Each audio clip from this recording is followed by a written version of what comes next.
মিছিল করেছে বলে 7 জনকে তুলে নিয়ে মেরে ফেলে দিয়েছে। নদীতে 3 জনের লাশ পাওয়া গেছে, 4 জনের খবর এখনো পাওয়া যায়নি। মানুষের কথা বলার স্বাধীনতা নাই, নিরাপদে চলার স্বাধীনতা নাই। তো দেশের মানুষ তো নিরাপদ না, এটাই হচ্ছে সব থেকে কষ্টের। তাদের উপর যে জুলুম অত্যাচার, তারপরেও আমাদের দেশে আওয়ামী লীগের নেতাকর্মীরা যথেষ্ট সাহসের পরিচয় দিচ্ছে। এত জুলুম অত্যাচারের পরেও যে এই দলটা টিকে আছে, কারণ এই দলের অপরাধটা কি? আওয়ামী লীগের কেন নিষিদ্ধ করবে? কারা নিষিদ্ধ করলো? সংবিধান মানলো না, আইন মানে না, কিছু মানে না, অমনি ক্ষমতা দখল করেই আওয়ামী লীগ নিষিদ্ধ। যত জঙ্গিদের ছেড়ে দিয়ে আওয়ামী লীগের নেতাকর্মীকে কারাগারে ভরে দিয়েছে। এই হলো অবস্থা। এই অবস্থা থেকে দেশকে মুক্ত করতে হবে। মানুষের এই কষ্ট আর সহ্য করা যায় না। ঘরে ঘরে কান্না রোল, নদীতে লাশ, পুকুরে লাশ, রাস্তায় লাশ, জঙ্গলে লাশ, শুধু লাশ আর লাশ। যাক, আপনারা আল্লাহর কাছে দোয়া করেন যে এই জুলুম অত্যাচারীদের হাত থেকে দেশটাকে রক্ষা করতে পারি। সেই সুদখোর বাটপার গেছে, এখন যে আরেকজন আসছে সে খাম্বা আর গ্রেনেড হামলাকারী।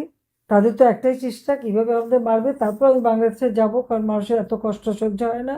আমি গেলে যদি মানুষের কষ্ট একটু লাঘব হয়, সেটা আমাকে চেষ্টা করতে হবে। আমি যাবো, সেই জন্য সিদ্ধান্ত নিয়েছি। এখন আমি সারা বাংলাদেশে কথা বলছি, প্রত্যেকটা ইউনিয়নের নেতাকর্মীর সাথে আমি কথা বলবো। এ পর্যন্ত 115টা আমি আলোচনা শেষ করেছি। 300 সিটের আসনে আমি কথা বলার পর আমি চলে যাব দেশে। যা থাকে কপালে, সে আল্লাহ বারবার আমাকে বাঁচিয়েছে, আল্লাহই সেটা রক্ষা করবে। তা আমি সবাইকে ধন্যবাদ জানাই। সবাই ভালো থাকেন, সুস্থ থাকেন, দেশের মানুষের জন্য দোয়া করেন, এবং যেভাবে আমাদের এই নির্যাতিত মানুষকে প্রবাসীরা সাহায্য করে যাচ্ছেন, আমি অনেক ধন্যবাদ আপনাদের জানাচ্ছি। সাথে এই সাহায্যটা অব্যাহত রাখেন। সবাই ভালো থাকেন, খোদা হাফেজ। আমার এখানে মা বোনেরা আছে, তাদের জন্য আমি দোয়া করি, ছোট শিশুরা, তাদেরও দোয়া করি। এবং আমিও সকলের দোয়া চাই যে আপনারা একটু আমার দেশবাসীর জন্য দোয়া করবেন, যে তারা ভালো থাকে, সুস্থ থাকে, এই জালেমের হাত থেকে দ্রুত যেন রক্ষা পায়। তো আপনারা সবাই এইভাবে আয়োজন করার জন্য আন্তরিক ধন্যবাদ জানাচ্ছি।